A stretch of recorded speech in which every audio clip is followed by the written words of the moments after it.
It's Tuesday, big show. No, we don't have Daniel Jones. We're not going to go live from the ice bath. But that was before last night's game even happened that we were not going to have Daniel Jones. But hopefully he is resting up. He's got two big games coming. Who does he have coming up? Dolphins and Bills. Who does he have? Dolphins, Bills. Dolphins and Bills. Big games for that Daniel Jones and 11 sacks and all of that. So we're going to get into all of it right now. Robert Mays of The Athletic. We love it. Brilliant mind. He has a tough task this morning. He's going to help me make sense of some of these quarterback situations. And by situations, I mean like a fourth of the league. So he's got his work cut out for him. RJ Ochoa pops by to preview the Cowboys and the Niners game. And we'll hit the latest on Jonathan Taylor. We talked to Michael Pittman last week.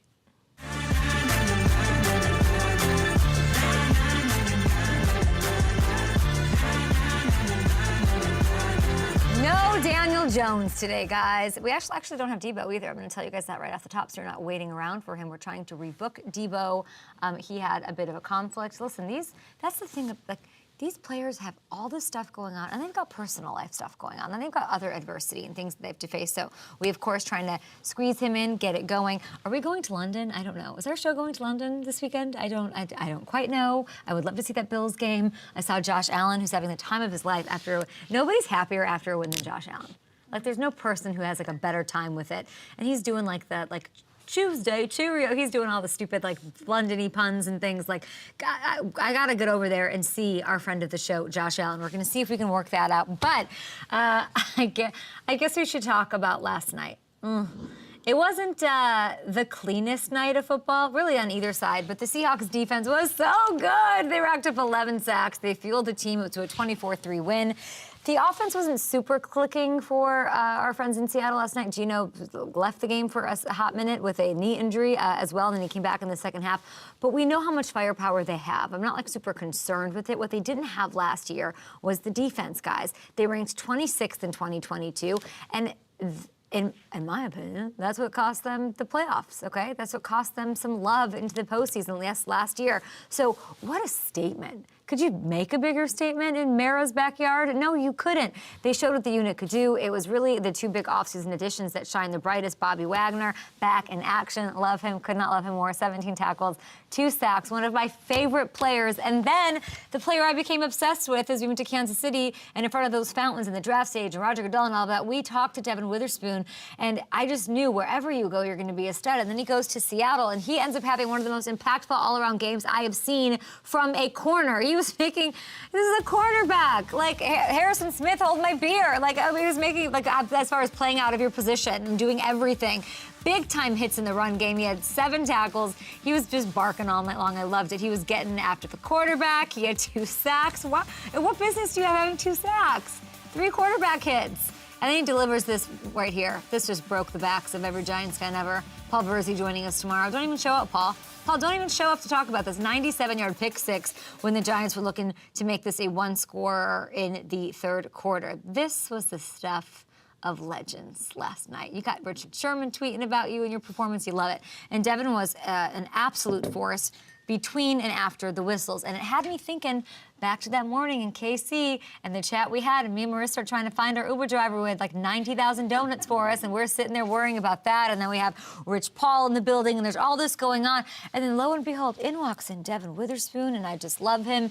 And when I read a quote from his defensive coordinator at Illinois, take a listen to what he said.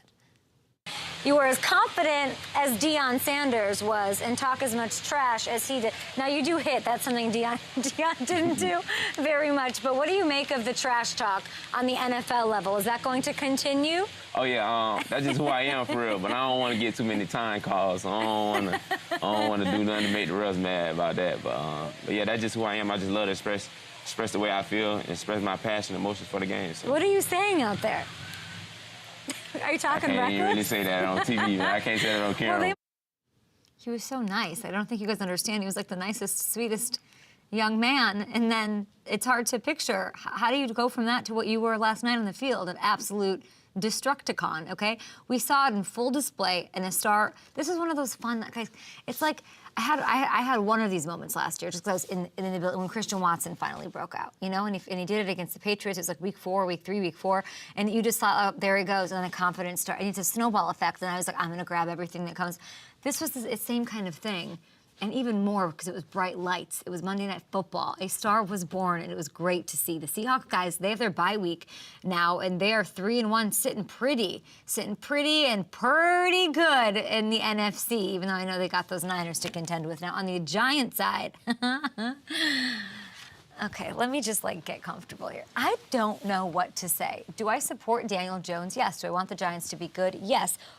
They were completely dysfunctional last night. The 11 sacks, the most of any team, that any team's allowed in a single game since the 2007 Eagles, when ironically, Osi Umenyiora and the Giants got to Donovan McNabb 12 times on Sunday Night Football. There were special teams, miscues, dramas, misfires. The defense played well overall. There were huge mistakes that are in huge, what's with the missed tackles? I'd love to hear from my YouTube chat here. At Up and Adams, we appreciate it. I'm seeing Dable's the word. Dable's the word that I keep getting here, and we'll get to that. But what's with the missed tackles? What's with the big problems and key moments? And then there's pick six that we just saw earlier. Listen, Dave, I get it, the frustration, understandably, but it's just the poor surface. What did the surface have to do with anything? Who's, that poor thing just gets beat up on that sideline. So he tosses the tablet. It's demonstrative. He was demonstrative the whole game. It's hard to have a ton of success when you're getting sacked 11 times, but you have to call it what it is. Daniel had some opportunities to get the Giants back in the game, and he wasn't able to cash in when he had those chances either. So that's why Dable's so upset. It's I know I'm putting you in a bad spot, but you can't throw a pick. That can't happen. And Dable here is talking about the tablet gate last night. Yeah, I'm not going to get into particulars of it. We didn't get the job done. What did you want him to do on that play? Yeah, well, obviously not throwing interceptions, so. Danny saying Dable misses Buffalo right about now. Okay. Jerry Actrick is saying that the Giants defense seemed afraid to hit near the sidelines. Okay. And we've got, it's not DJ from Tila. It's not DJ, it's our O-line forcing Jones to run for his life and to quickly throw it past. The O-line looks terrible. Yes, and we asked him about Andrew Thomas last week when we had him on Tuesday, and he was like, I hope he plays. I don't know.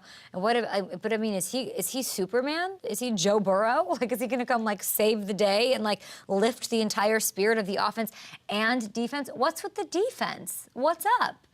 And it's not going to get any easier for the Giants. They go to Miami and Buffalo over the next 2 weeks. This team, they're not healthy. They need to get there, and they need to do some serious.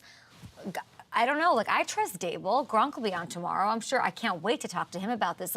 Deep digging, soul searching. If they're going to get themselves through this stretch and have any, I don't even know. What are we even talking about here? A chance to make the playoffs. This is the team that was I thought, this is what everybody wanted the Bears to be this year. The shiny team that nobody was talking about. They get in, and this year was supposed to be a marked leap, a big step from where they were last year. It's not looking like it, at least not now. So, okay, outside of that, let me see what else. I hate these stupid polls, you guys. Stop with the polls. Alex and the polls. I can't. Oh, geez, I just reported the poll. I just reported the poll with a red flag. Okay, there we go. Now it's gone. Giants had 11 days to prep for this. Okay, but they did have 3 primetime games in the first 4 weeks. That's not fun. And this, by the way, this did nothing for Daniel Jones's. I did the heavy lifting on Jones and his woes, and with Hamilton on this. Hamilton, are you around even? I don't know if you're logged on or not. But I'd love to get the primetime take from our resident Giants fan. Is he around or logged in? No. We did work on those primetime numbers to try to make the case for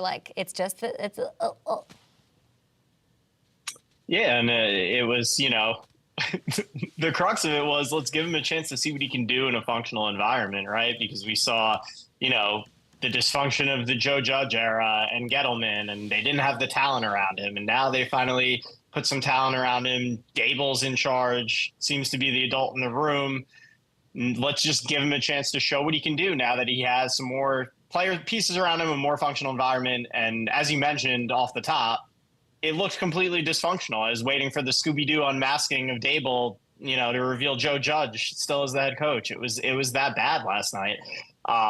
But again, not to make any excuses, missing Andrew Thomas and getting sacked 11 times and not having Saquon out there, those are significant factors. So the talent that he expected to have around him has not been there, but he's got to play. Bottom line, he's got to play better. And there were opportunities. If he doesn't throw that pick six, if he throws a touchdown there instead of a pick six, I think the Giants have a great shot at winning that game. That's a play that totally swings the entire balance of that game and really costs them. I mean, I know you were excited about Wagner on the other side. Loved him. Loved seeing yeah. him, Witherspoon, all of that. I see what you're saying, but like you can't. That's the whole primetime argument. You can't. You didn't throw the touchdown. When you, like, it just feeds in and spirals like that. That moment's all that matters. Yeah. And I'm sure the Dable stuff, but like the leaving him in was a little head scratching for me. And I'm not trying to create drama. And I obviously love and respect Dable, but I kind of said the same thing about Rodney Harrison. Like it felt personal. Like, what are you just like? Are you mad at him? Are you just like go in there and figure it out like that? Is that the kind of tough love with your bajillion-dollar product that you? I don't know like what the thought was with not yanking him after I don't know number 9. Yeah, it is a great question because, I think there is that element of you want him to kind of try to work through his issues. But to your point, I don't know if anything constructive is happening there because they can't protect him. Yeah. You're risking him getting hurt. And I think he was clearly rattled last night by getting hit that many times. He wasn't seeing things well. He was trying to just get the ball out as quickly as possible. Yeah. And sometimes in that situation, you're only going to do more harm than good. Or most of the time in that situation, you're only going to do more harm than good. So it's a great point.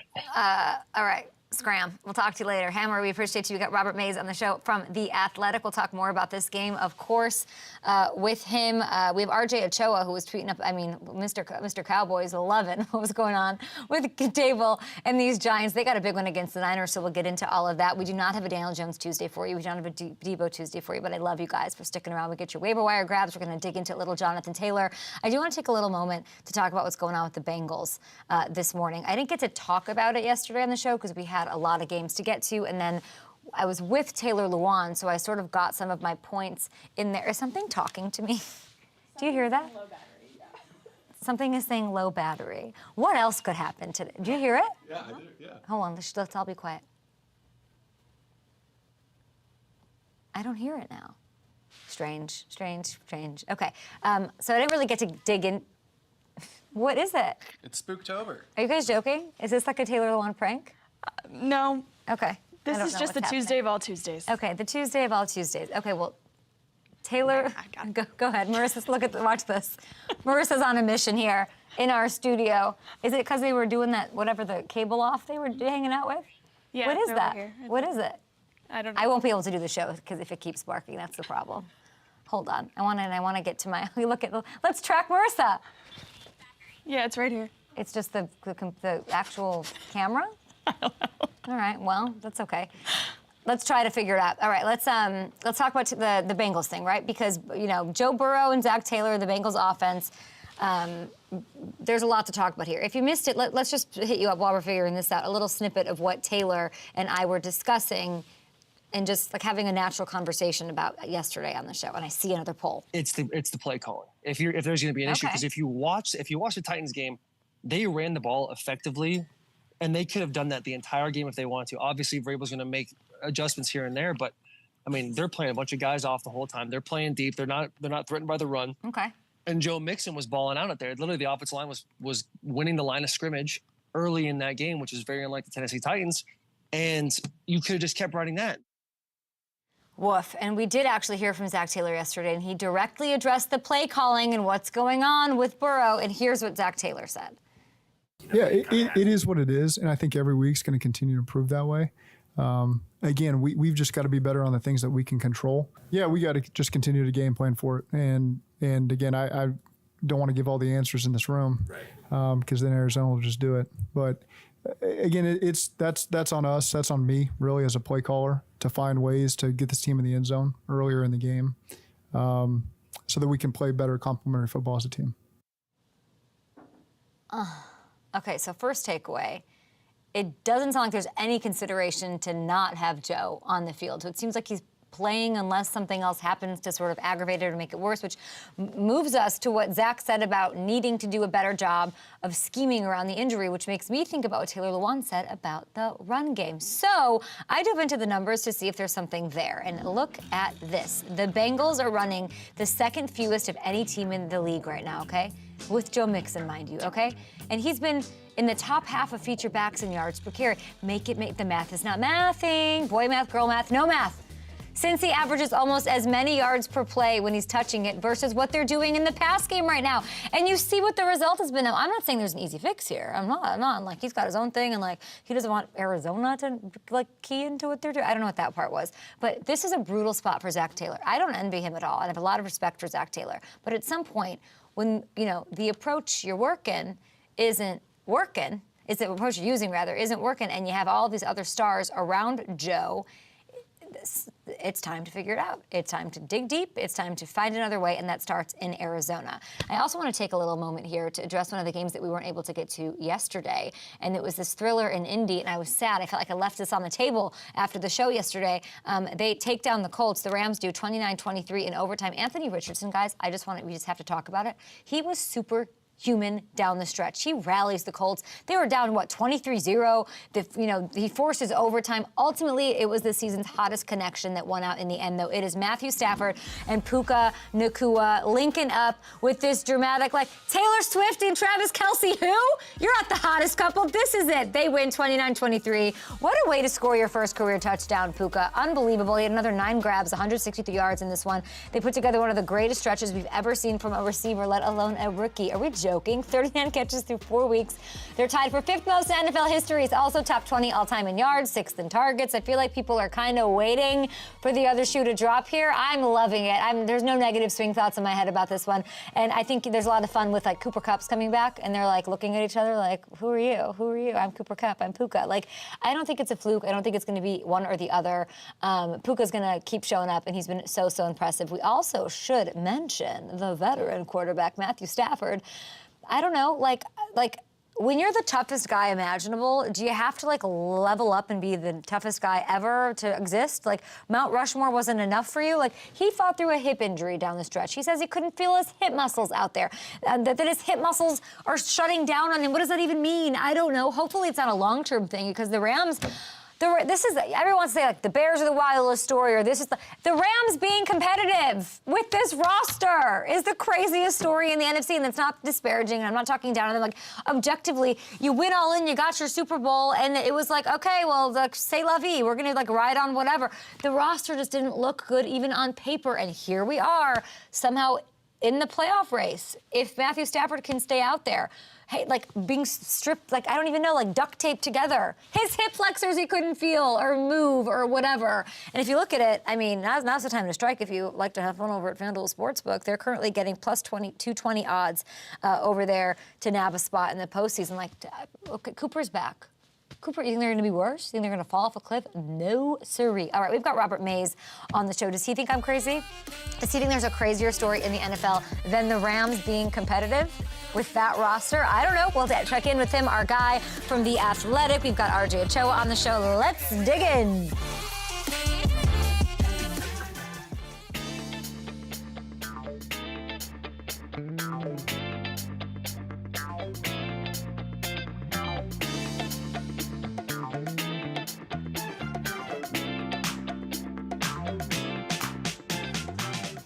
Oh, interesting. We should start with that. Which team? We should start with that. Yeah. I forgot about that. Good call by you. Good call by you. I mean, it's the most impressive, and I'm not being, everyone thinks I hate the Rams.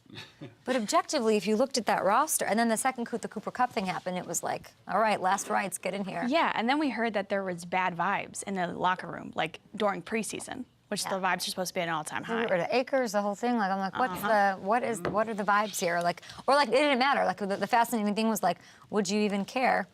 Because you went all in and got your Super Bowl, and now you don't care. Who was just saying, let's see, Kirk Cousins was just saying, like, the nicest things ever about Cam Akers. I did a thing with the Vikings yesterday, so I was, like, into the Vikings. We didn't get to it on the show yesterday. But can Kurt even say a negative thing about it? I don't know, but can we talk about what was the thing that making the noise? It was a walkie-talkie, and it was saying low battery. Low battery. She would that girl that bee would not stop talking. I know. She was just clap, clap, clap. Mm-hmm. I couldn't do the show with that. I had to take matters into my own hands. That's so funny because Eric's like this. Eric's like, I don't know what to do. And then this one stomped. Well, I knew it was there. I can hear it over there. Oh, man. Okay, so I walked through the camera. I'm like, what are you doing? So we were supposed to have Debo on the show, guys. Debo, late scratch. Do him. He's got to get his rest. They got a huge game. Huge. Which he, like, kills them in these postseason games, these Cowboys. So I I'm know. excited to talk to RJ about that. But we're rebooking Debo.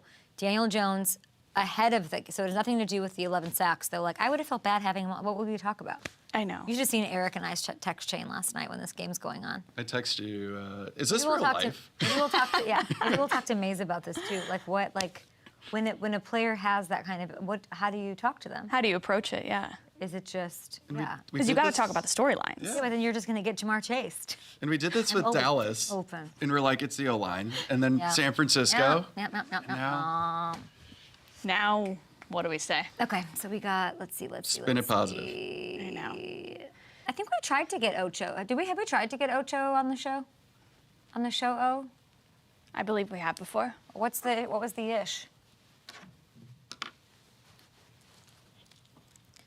All right, we got Robert Mays, y'all. The genius. The genius.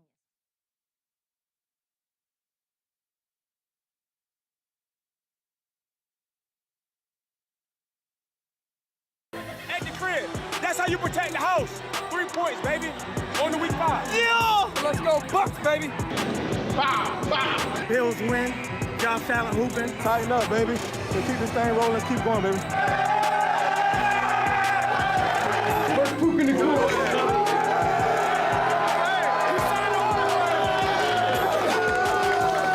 Hey, let's get a game ball of everybody. Best part about being 4-0, we can go 5-0. We talked about the physical and mental toughness it was going to take to win, and we accomplished the mission. All week long, you prepared your butts off, man. That's what you get when you do it the right way. I love this team, and away we go. That's an outstanding win, man. I'm so proud of you guys. What's the one word that describes this win? I mean, did you have to show the Vikings and the Lions wins for this NFC North girl who shares a trauma bond with my next guest? And, we have what therapists would call an abandonment wound, a rejection wound. I believe my trauma-bonded Chicago suburbed friend, Robert Mays, with my deepest sympathies for our Chicago Bears, formerly of Grantland, of course, in the Ringer, but now host of the Athletic Football Show. Robert, how are you? I'm doing well. All those clips of teams winning are very foreign to me. It's been a very long time since the football team in this city had a win. So that footage, I can't recognize it in any way at this point. What are the vibes in Chicago? Oh, they're horrendous. Even with the way that Justin played over the first 3 quarters, really the first 58 minutes of the game on Sunday, there was so much to like. And then it still felt like an air of inevitability for them to eventually blow it in the way that they did. So I can't remember them ever being worse. And that's with this team currently owning the first and second pick in the draft. So and they should do that. It's been a rough stretch. Ride that to the draft. Just like, let's put on blindfolds like that Sandra Bullock Netflix movie. And that's how we should play. Birdcage, Birdman, Bird Box. Sure. Let's Bird Box this season thing. in Chicago. Let's make it interesting. Let's do like a 3-legged race. Everybody's tied together. Like, let's just make it. Let's do that. And then let's get to the draft and get the thing done. I watched that game at O'Hare. It was hilarious. Like, I was on a crazy delay. So everyone's miserable anyway, buying like $10 beers. And like then everyone's like pumping their chest, like feeling excited. And then I just watched. I just sat back and watched it just fall apart. It was kind of great. Okay, I want to ask you about the Rams because Eric just reminded me, my producer, when we had you on and you were visiting all these camps, we were having a good time talking about how, training camp's so optimistic. Everybody just like, you buy in and you're like, you said, even the Rams have me believing in them. Well, lo and behold, people are believing in the Rams and they should. What do you think? It's the best case scenario for the Rams. Their defense is young and frisky, and they're playing so much better than anyone could have expected on that side of the ball. And I just never believed they would bottom out on offense as long as Matthew Stafford was healthy and as long as Sean McVay was there. And that's all they've needed. It's helped that Puka Nacua is apparently a superstar that they drafted in the 5th round. But the plan they have on offense and just the sheer audacity that Matthew Stafford is playing the position with. I was joking last night. This is a guy with $300 million in the bank and a Super Bowl trophy from 2 years ago. He has nothing left to lose. Like, he's just playing with reckless abandon in the best possible way with a guy with his arm talent. And Sean McVay just seems completely reinvigorated. They are truly one of the most enjoyable, entertaining offenses in the league right now. And I just couldn't have expected that, even if you were going to take an optimistic view of them coming into the year. They've got a big one against Marissa McBride's Eagles this week, and then they've got the Cardinals. We'll see what to make of them. So, I mean, yeah, they're the epitome of undersell, over-deliver. And then they do have, like, the badass, toughest quarterback in the business still going after it and doing what he's doing. I want to talk to you about last night. Speaking of toughness, I don't know what to make of Daniel Jones. So Daniel Jones comes on our show every Tuesday, right? And we had already arranged that he's not going to be on the program before that because of just the scheduling of it. I don't even know what to ask him when he comes on after this. Like, what would you ask Daniel Jones after this 11-sack shellacking he got? I really don't know where to start. You could justify it over the first 3 weeks because of the teams that they played. It's understandable to get beat up by Dallas, get beat up by San Francisco when you've got injuries along the offensive line. But the Seahawks had one of the worst pass rushers in football over the first 3 weeks. They have 11 sacks yesterday. The Giants offense can't even function. I didn't expect the Giants to be a great team this year. I didn't expect them to be a high-flying offense. I expected them to be a functional NFL team on that side of the ball. And I know they're banged up, but the Seahawks had 4 backup offensive linemen in the game yesterday. They seem to be able to run their offense and operate just fine. So it's just a really sad thing to see for a team that at least was supposed to be better than this, even if they weren't supposed to be a playoff caliber team this year. All right, well, that brings us to some of these dicey quarterback situations. And by the way, all credit to the Seahawks for playing with that offensive line being misfigured in a revolving door. Also, a star was born on Monday Night Football in Devin Witherspoon, which we love to see. And the OG future Hall of Famer Bobby Wagner having himself a day. You love to see it. But this is what I want to do with you today, Robert. It's a tough task. We're 4 weeks into the season. About a quarter of the league has quarterback dicey situations going on. So let's start with Daniel Jones there and get your take on something that we are calling making it through the quarterback maze. Get it? All right, Daniel Jones up first. You just broke it down, sacked 11 times. He's deep inside the matrix. He's in the quarterback maze. He may never make it out. On a scale of 1 to 10, what's your confidence level Daniel Jones survives the season? Because I'm already hearing the bench him for Tyrod Taylor drama. I don't think they could do that after getting him the contract. The offensive line should get healthier. Saquon should get back. There will be better days ahead, but I'm definitely more pessimistic about him and this group than I was coming into the year. There's no doubt about that. I mean, why'd they leave him in the game? Punishment? It's the message that you send. You know, he's your starting quarterback. We're going to continue to compete. You yank him out in that moment, you almost justify the way the first few quarters had gone. So I understand it. There's no good answers for them right now. Either, no matter how they handled it, no matter what they were to do last night, nobody's going to be happy with it. So I think they just need to take a breath, regroup, and just figure out how can we create a functional offense that allows our quarterback not to get hit every single play. A lot of primetime action for him, so now hopefully it settles down. They've got some time and some tough matchups ahead. Bills, Dolphins, woof. All right, Zach Wilson. After his performance Sunday night, I mean, he's seeing the light. He's got a little compass. He found a little like a lighter. He's in the maze. He's trying to get out. Can he prove everyone, including Joe Namath and Rodney Harrison, wrong? Do you have confidence that he'll play this level for some of the season? It's hard to have that sort of confidence. I am happy for Robert Saleh because it seemed like he was talking into the void every single time he was discussing how good Zach Wilson was looking and why they were sticking with him. So this is the first time that there's been any justification to that. I still feel like this is more of a blip, and what we've seen from Zach Wilson over the first 3 games and really over all of his career is the norm that we should expect. But at least we understand that this level potentially exists. And even if he's not going to be the worst quarterback in football like he was for the first 3 weeks, they can have an offense that keeps them in games and doesn't completely torpedo whatever their defense is going to do. A performance like this just makes me think, all right, maybe he's a fine enough answer over the course of the year and they don't actively have to seek out some sort of knee-jerk replacement. But I'm not really willing to go much further than that. I mean, trade deadline's what, October, on Halloween, I think? Like, do you think they make a move or do you think they stay put? It seems like they're committed to standing pat with him. And I understand that. You're bringing in a quarterback mid-season. He doesn't know the offense. Right. Zach's in the building every single day. Aaron's there. The familiarity, yeah. And they have that relationship. The familiarity probably trumps everything else there. And who are you really going to get? Kirk Cousins is not going to New York. There's no way he's going to do that in the middle of the season. And if it's not somebody like that, are you really going to get a significant enough upgrade to uproot your quarterback room and start over again? So it feels like Zach Wilson's going to be the guy for better or for worse there for the rest of the year. Mike Tomlin, okay, he said after last week's loss to the Texans that changes are coming. So if one person has to stay in the maze, make the case for who's more to blame for the Steelers' offensive struggles, Kenny Pickett or Matt Canada, who's just getting lit up on Twitter. It's so hard to untangle that. We're going to talk about that on one of our shows this week. I'm going to go rewatch the game today. But I just think that the plan they had for Kenny Pickett and committing to Matt Canada as the person to oversee that never made any sense to me. He's going to be the offensive coordinator because he happened to be the quarterback coach when Ben Roethlisberger was there. He's never had sustained success anywhere he's gone. You look at the plans some of these other teams have had for their young quarterbacks, where they're doing everything to cater to that guy's success. Shane Steichen coming in with Anthony Richardson, what Bobby Slowick has been for C.J. Stroud. Think about how much different Tua looks with Mike McDaniel than he looked under the previous regime.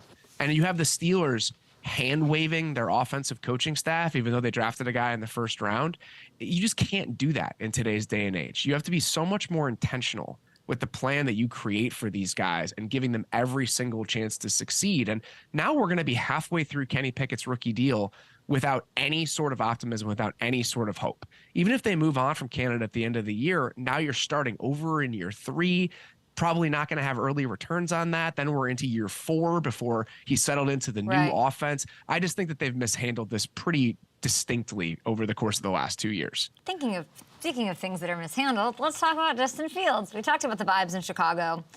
What would you say to fans? I mean, what are they obviously have those picks for next year. Is Justin out of town? Is Justin somebody we're just rooting for? I mean, there was a lot of excitement about him those first 3 quarters of this Broncos game, and then woof. So where should I be with Justin Fields? I think this situation will sort itself out. If they have a top 2, top 3 pick going into next year's draft, the decision is made for them. Then your offense wasn't good enough to be drafted any later than that. And if the quarterbacks that are in this draft are available, you have to take one. So I think that the answer will be given to the Bears by the time the season ends. If they're up there at the top of the draft with this quarterback class, you're going to have to take one of those guys. And I thought the offense was better. I thought the plan was better. I thought he was better. But again, that's more of an outlier compared to what the most of his career has looked like and what most of the last 2 years have looked like. So I have a feeling that if it continues on this trajectory, they'll probably be going in a different direction. But again, how much of that is Justin Fields' fault and how much of it is the supporting cast and the system around him? I think there's a conversation to be had about that. I mean, I was scratching my head at just Eberflus at the podium, just like not like what questions do you think you're going to get? Like, of course you're going to get questions about where your wide receiver is, why he's not the bit. Like he just seems really overwhelmed, and I guess I get it, but like even just that part of it, I was like, just get it together. Come on, Chicago. I hate it. They've mishandled a lot of that stuff over the last few months. The Nate Davis situation, they just don't seem to understand the messaging that should go with this sort of ineptitude and with the way the season has gone so far. So everyone feels like they're underwater there. Like that's the sense that I get with the way that the last 2 or 3 months have even gone. It's a good call. Now, Desmond Ridder, I'm hearing some things. He's struggling. Obviously, we see that. The Falcons are sitting there 2-2, right? Do you think Arthur Smith should consider benching Ridder for Taylor Heineke? Yes. At a certain point, if it keeps going like this, I think that you have to look in a different direction. There's urgency there. They spent money there. They're trying to win games right now. You look at Taylor Heineke's contract, it isn't a peanuts backup contract. You know, they paid him as a premium backup, and we've seen him play solid football, at least over the course of his career. And our argument about the Falcons coming into the season, and we had some optimism about them, was if you could get the 18th best quarterback sort of production out of Desmond Ridder, the rest of the talent and the design of that offense was going to be pretty good and allow them to be competitive. But he's been way, way worse than that. And I do think Taylor Heineke potentially gives them a shot to at least get moderate quarterback play, average quarterback play, and that gives this offense a chance to be pretty potent in the long run. What do you make of that division? Is it everybody's to grab? Like the Saints, they're coming off a loss to like red hot Baker Mayfield and company. So Alvin Kamara was back. I expected big things, and they said they have to have some tough conversation with what's going on with the offense. Of course, Derek Carr is in the mix for that. Is he the long-term solution there for New Orleans, in your opinion? They committed to him financially. I mean, he's going to be the guy for at least the next couple of years. They have an aging core on defense, and they have this little sliver of a window where we need to get the most we can out of this roster. Demario Davis, Cam Jordan, Tyrann Mathieu. So this is it. Like, this is the bet the Saints have made. And I do think they're still very much going to be in the mix for the NFC South. Them, Atlanta, Tampa, who is better than I figured they would be. Baker looks better than I thought he would be. So those 3 teams, any of them could win that division at this point, depending on how things break. And over there in the North, let's flip over to the AFC. According to your Twitter timeline, which I stalked yesterday, like you love Lamar Jackson. Is this like shaping up to be the Robert May Super Bowl pick? Like, what do you love about him? It hasn't all been great. They're obviously dealing with so many injuries, but they're still crushing it again. I mean, they did it against the #1 defense that nobody could figure out. What's going on with this team? Every single week, he's had flashes in some way. Against the Bengals, he was doing such a great job with his legs and just making plays with his legs. On Sunday, they weren't good down in and down out. The Browns defense has been arguably the best defense in the league, but he made 5 plays that changed the entire game. So whether it's the way he's operating from the pocket, what he's doing with his legs, or just some of the explosive plays, he's consistently giving them a chance to win every single week. And with the Ravens, you could absolutely argue that there are better days ahead.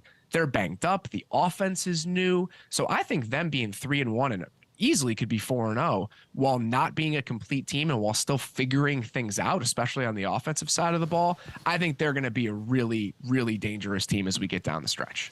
My partner just texted me, Matt Hamilton, Falcons should trade for Fields, LOL.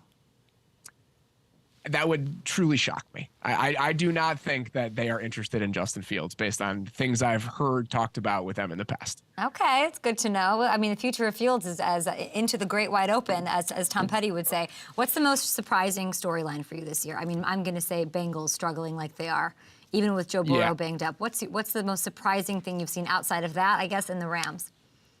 The Bengals looking like they do. It's not shocking. They put so much on Burrow in terms of how they construct their offense. It's very static. It's all in the shotgun. They let him control everything. It's very quarterback driven. And when you have that quarterback at a diminished capacity, it all starts to look very fragile. And I think that's what we've seen from Cincinnati so far. They were terrible running the ball over the first 3 weeks, even though they were a little bit better in week 4. So there's just nothing they can tap into when their quarterback isn't completely in control. And I think that we're seeing them work through some of those issues right now. The other one I would say is just the way the Texans offense has looked.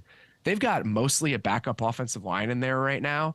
And CJ Stroud has looked like a really good NFL quarterback, no rookie caveat needed through the first 4 weeks. So the way that they've played on that side of the ball and how competitive they look, that's also been really surprising to me. It's fun, and who do you credit more for?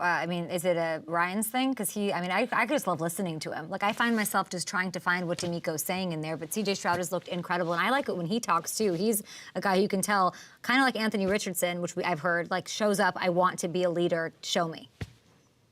He's playing so fast. He's clearly so on top of it in terms of like processing and what he's seeing. So I think it's a combination of the way that CJ has played and what Bobby Slowick, their offensive coordinator, has done. He comes from that San Francisco tree. Really, when you look around, it's like that Will Smith meme from Fresh Prince where everyone else got hired away and it was Kyle and Bobby looking around in this empty room after McDaniel and LaFleur and all those guys left. And so I think that he had a hand in what that San Francisco offense looked like over the last couple of years, and he's done a great job. If you look at some of the levers that they're pulling, some of the personnel they play with, getting defenses into simple looks on early downs, it's very San Francisco. Like, he's taken that DNA and applied it to what the Texans are, and it's allowed his quarterback to play fast and free, and they're really fun to watch on offense, and I didn't necessarily expect that this early. Well, their former coach, Bill O'Brien, was supposed to bring some sizzle up to New England, and it hasn't happened. I heard, listen, Gronk just talks about Bill O'Brien, like, wait till you see what he does and all. What is going wrong in New England with the Mac Jones, Bill Belichick, Bill O'Brien experience, in your opinion?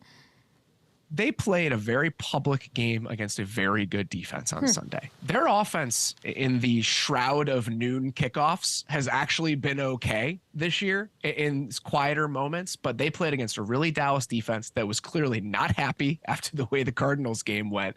So I do think they've been better than public perception might indicate after that game. But I think it's just a matter of talent deficiency and a quarterback that is not comfortable right now. They have a couple of backup offensive linemen in there right now. They have no juice at their pass catching spots. Their ceiling on offense is still very, very low. I just think the floor will be higher when they're not playing against the Eagles, the Jets, the Cowboys, some of the defenses they've had to play against over this year so far. But no, what is like the like if you were to, Patriots fans, they obviously want to it's not this year. It's just like, give it up, kid. I don't even know what it is beyond this year. Is Mac the guy moving forward? They've got all this cap space. The last time they had all this cap space, Bill Belichick spent it on Jonnu Smith and Nelson Aguilar, and it was just a complete disaster. This is what happens when you draft as poorly as the Patriots have over the last few years. When you look at the draft capital they've spent on receivers, a first-round pick on N'Keal Harry, a second-round pick on Tyquan Thornton, you can feel it. You can just feel the holes and you can feel the deficiencies all the way across the roster. So you're dropping a quarterback that can be solid with the right supporting cast into an offense where the offensive line is in tatters and you have absolutely no talent at the pass catching spots. Yeah. So the ceiling for this is the 20th best offense in the league. Like, that's what we're looking at. So that combined with great defense maybe makes you competitive, but that's still a pretty narrow band to exist in when you're having to play against teams like the Dolphins and the Bills, even in your own division. It's a great call, but it all comes down on Belichick because he's that guy. And like you're mentioning, N'Keal Harry wasn't in that. How long ago was that? That was a while ago. And it's always been this sort of weird kryptonite in his repertoire that's like, yeah, but Bill's drafts aren't great, and they haven't been great for a long time. And of course, it's been a long time since those savvy Logan Menken, Jamie Collins flips through the revolve. It's been he makes those fun deals, and that's great. And he always seems to get rid of guys at the right time. So I'm not trying to discredit everything he does, but I will say, and the question that my producer came up with is how long is the leash for Mac Jones? But what's up with Bill? Because I'm pretty plugged into that New England fan base and that media group and that team.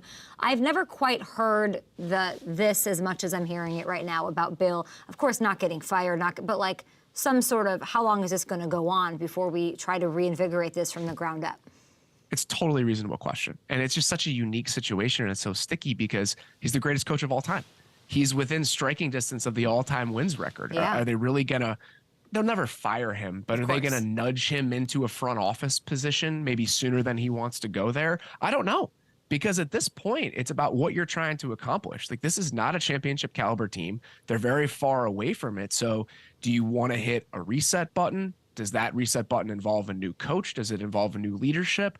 I don't know. Because they are just sleepwalking through the last couple seasons. And again, the ceiling is just so low when you compare it to the real competitors in the AFC. But then if the goal is to be fine and win 8-9 games and just be a relevant team, quote unquote, they can do that. But they're not going any further than that sort of model as currently constructed. But the thing, and that's where you think about Bill. It's always the question you ask, well, what does Rodgers have to prove, or why is Tom Brady still playing, or what's motivating these guys? 8-9 wins isn't it for Bill? And I think Bill especially now, and he hears the banter, and he cares about what he was, what his legacy is, how tied that is to Tom Brady, who Tom Brady clearly has shown that it's a lot to do with Tom Brady and his effect and what he brings to the table in terms of, winning. And I think Bill, I don't see Bill stopping until he sort of validates, not to himself, but to everybody else. If I'm him, I'm I need to show that I'm the man, that it was just me. It wasn't because of Tom. Absolutely. I mean, I'm sure that's part of the motivation. Again, that wins record is sitting there. I'm sure he would love to be the winningest coach 100%. Of all time at the end of this. But those motivations and what they look like right now, those are currently at odds. What they look like and where they need to go, it just doesn't seem like this construction and this model is taking them anywhere fast. What's going on with, and I appreciate, I'm obsessed with just listening to all the things you say. You guys can, of course, hear him on the Athletic football show over with the Athletic. But what's going on that it's week 5, week 4 just wrapped, and I'm constantly having to talk about or ask about or whatever coaching firings. Why is everyone's real trigger happy, I feel right now? And we're talking about the Staleys, and we're talking about the Bill Belichick's, crazily enough, and we're talking about all of these, Sean Payton, Vance Jones, is this how it always, I feel it's more than ever before, and I wonder how much of that has to do with just these poor teams and what they're doing, or how it's not working out, or when you're watching it might be just McDaniel. What he's doing doesn't help those other situations either. When you get it right. It's about setting it up next to expectations.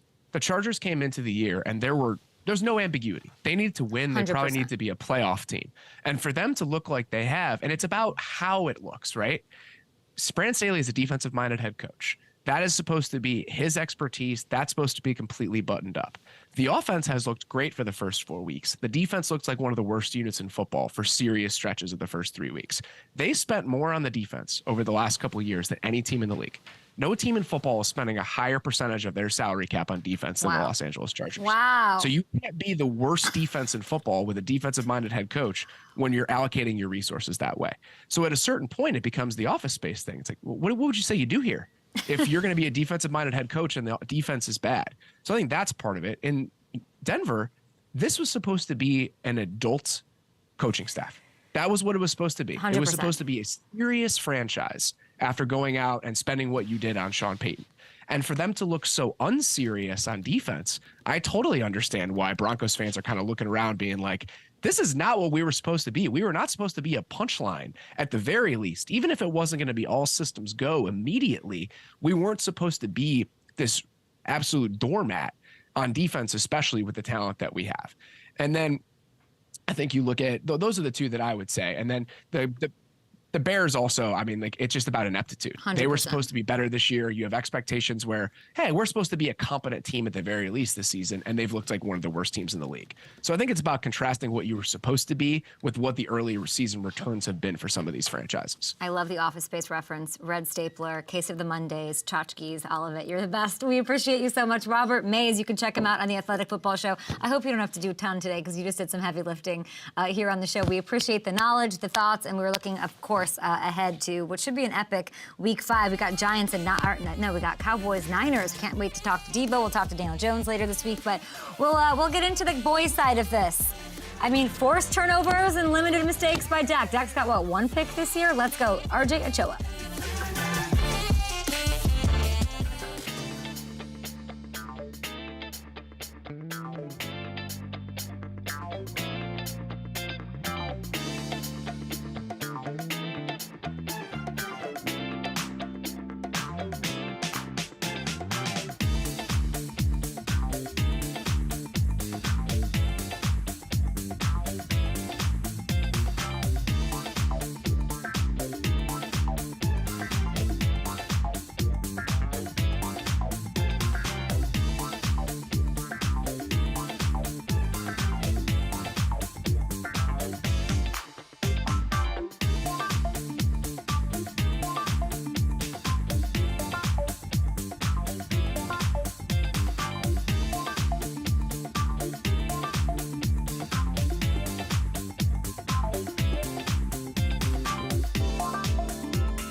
My next guest, the manager, editor-in-chief of Blogging the Boys, covering the Dallas Cowboys. He also hosts the podcast, The Ochoa, the SB Nation NFL show, I believe. RJ Ochoa, what a game last night. I know we want to talk Cowboys, but I'll let you take your little victory laps. Daniel Jones is not here. You're filling in for Daniel Jones. You are the person to talk to here after he got whacked for 11 sacks last night, falling to the Seahawks. Another loss for DJ in primetime. What are your thoughts? Yeah, tough scene. Great to be with you. Sorry about Daniel Jones not being here. But the Cowboys offense, Cowboys defense, and Cowboys special teams have all scored touchdowns at MetLife Stadium through one game. Meanwhile, the Giants don't have a single one through two. So, that's just really all I have to say about that. It's just a shame when the Giants can't get it together. It feels like New York sports are cursed once again. They certainly are. That's quite a stat. RJ, we appreciate having you. No, you're not filling in for Daniel. We love having you on the program, of course, because we got a big game coming up. We got to preview. The Cowboys looked the way that they should, last week. Again, they had that floppy game that we're not even going to talk about. 38-3. They took care of New England. They get Mac benched, the whole thing. Can I trust this team? I feel like you can. They've kind of done everything that they can to sort of say that they overlooked the Cardinals.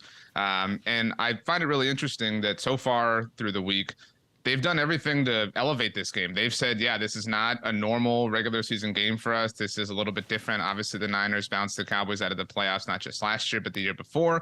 And obviously, it's a historic rivalry that, Mike McCarthy's always kind of digging into the historical side of things when it comes to the Cowboys and what the franchise has done. And so they're going to be up for this. I don't know. We haven't seen them win a game without blowing a team out so far this season, but they have built themselves over the last 2 years to be capable of winning games like this against this specific team. They have wanted to get tougher. They've wanted to get meaner. They've wanted to be able to stop the run. And obviously they still have issues in those capacities. But this is the measuring stick. This is the opportunity that they've been waiting for. And the Niners look better than they looked last year. So it's going to be a huge test. And the Cowboys, if we're trying to talk about what challenges they might face, look no further. The defense, of course, doing their thing with these turnovers. It's incredible, especially without Diggs. It's like bonkers that they're doing that. But the red zone thing is an issue. I was blogging the boys. You guys are all over it. What was it? Scored in one time in 4 trips to the red zone. They're 30th there on the year. What's the concern with that as far as the Texas Coast offense and how that's going? Yeah, and the one score was near the very end of the game and kind of felt like just let's get this done so that we don't, have a goose egg in this capacity. And I think early on we chalked it up to the Cowboys getting conservative in the red zone because they had these big leads, but it's too big of a data set at this point to ignore as a talking point. And until they have some sustained success there, it's going to be a thing. And this is the game you talk about, right? Like, hey, maybe you can get by, with 25% conversion in the red zone against some weaker teams, but against a Niners offense that takes advantage of every opportunity they have, it's not going to be enough. The Cowboys only have 1 touchdown from a wide receiver this season, and it was CeeDee Lamb, which technically came right outside the red zone. It was a big joke, obviously, last week. But we all thought that Brandon Cooks would kind of, open things up. Michael Gallup has played really well. And the Cowboys have had some drop passes in the end zone and, whatever, things like that happen. But it's just about that, coming together. And it's just been this, they have had no issue getting down there. And they've been really successful between the 20s. But for whatever reason, they get a little bit shy down near the goal line. And I love that it was exactly 20 yards out, so it didn't count for a red zone touchdown for our boy. I'll say this, I give McCarthy and Dak a lot of credit for keeping these receivers happy. Obviously it's the sell in this room of okay, we're going to go Texas Coast offense. We're going to run the ball a lot. He threw a little shade at Kellen Moore about we don't want to run up the score. We just want to get it done and make it happen. It's working for them. Obviously in this matchup, that's going to be a huge deal. I want to talk about both Dak Prescott and McCarthy, a lot of candor about what this game means to them. You don't hear that a lot. You hear it's just another game. That's sort of the NFL Belichick, stay away from the media way. But let's take a listen to Dak talking about the Niners matchup.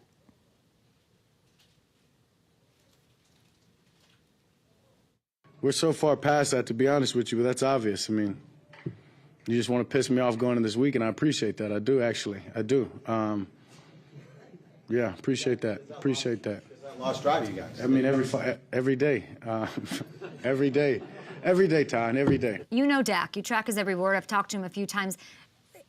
Does he need this? Is he, you have Aaron Rodgers sitting there on McAfee saying, give me every motivation, give me every seed of doubt. Does Dak respond well to this? We know he's a gamer.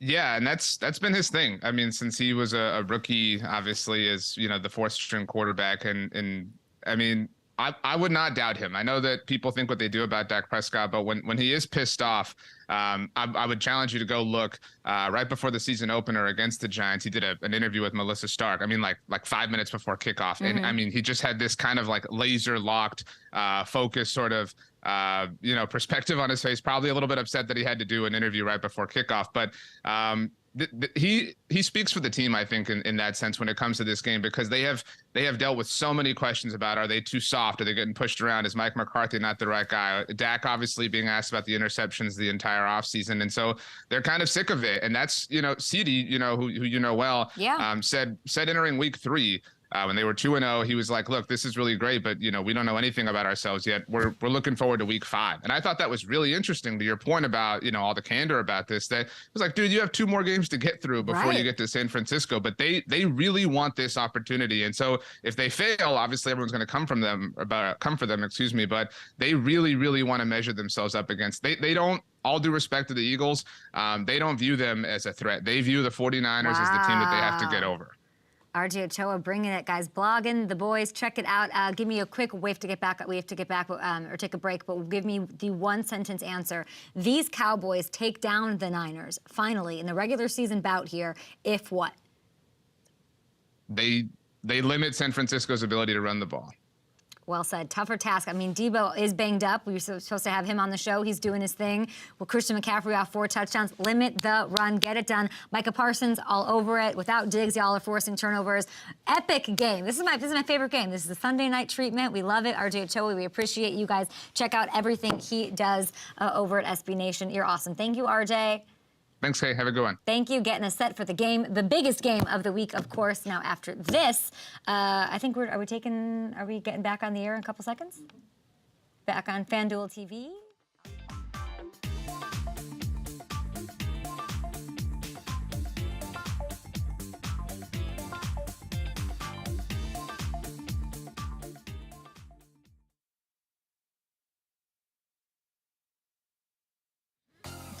Okay, here we are. I guess we're back on television. Thanks for watching on FanDuel TV, everybody over on YouTube.